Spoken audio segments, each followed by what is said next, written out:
That is the it's question. something deeply internalized, and like I said, it's one of those conversations that can either bring people together or make turn people away from you. And but these are conversations we need to have. We're living in a world today where, interestingly, when I started this work, the numbers of non-black people who were knocking my door down, was just stunning.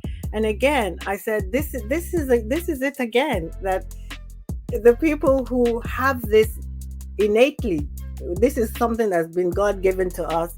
We've turned away from it, and again, we're allowing the outsider to rush to come and get what they can from it. It's just, there's something quite disturbing about it. I mean, ancestral healing is a practice that can be found in so many cultures around the world, so many cultures, traditions, faiths, and it shows up in different ways. Sometimes not in even in the ways that we think it is, just like what you've just described now, Obehi. I mean, that's really breaking it down. Ancestral healing, obviously, it's in the Yoruba tribe, indigenous tribes like Native America, Australian Aboriginal culture, Chinese traditions, Hinduism, Buddhism, Celtic traditions in Latin America. It's all over the world, and it's practiced with pride.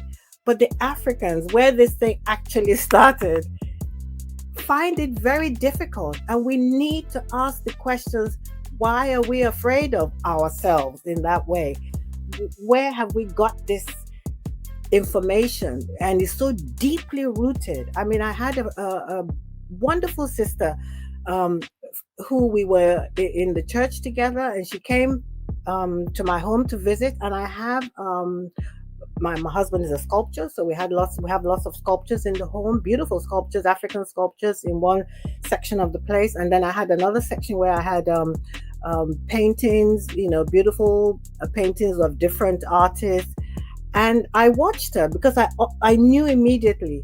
She looked where the room where the sculptures were, and she immediately almost ran out of that room and went to sit where these paintings. And so I said, "Was there something wrong?" She said, "Oh, no, no, no, it's okay, it's all right."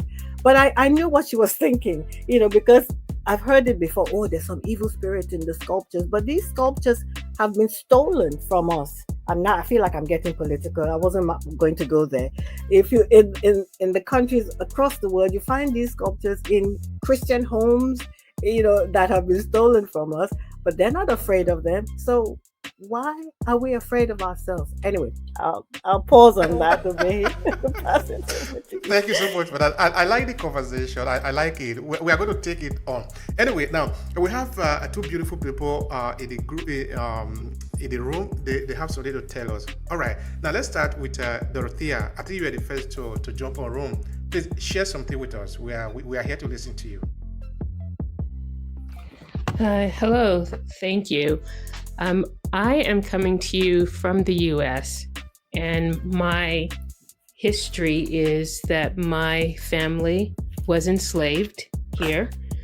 So I think that where there may be certain fears in Africa, there are some things that, in an effort to retain, to latch onto that part of us, my ancestors kept some of the things. And one of the things that they did keep is ancestral healing, as I understand it from your discussions. So, for instance, we do believe, at least within my family, we do believe that our ancestors intercede for us. We believe that our ancestors have already prayed for our intentions before we were ever even born. Yeah. And we believe in staying prayed up, is the phrase that my family uses. Yeah. So right now we're using that cash that my family and my ancestors have put in the bank for us. Yeah. And we need to make sure that we're praying for the next generations. And, we believe in things such as, I have seen my ancestors and I feel my ancestors, and my mother passed when I was 14 and I'm decades older now. And sometimes I still hear her For instance, if my alarm went down because the power went off, I hear my mother's voice waking me up. And I think the first time that happened, I actually literally fell out of bed because I was very disoriented when that happened. But those are the types of things that within my family we continue to bring forward and we pass on to our children as well. So I appreciate this discussion, and I thank you for bringing this to us, Obehi. Thank you so much for that, Dorothea.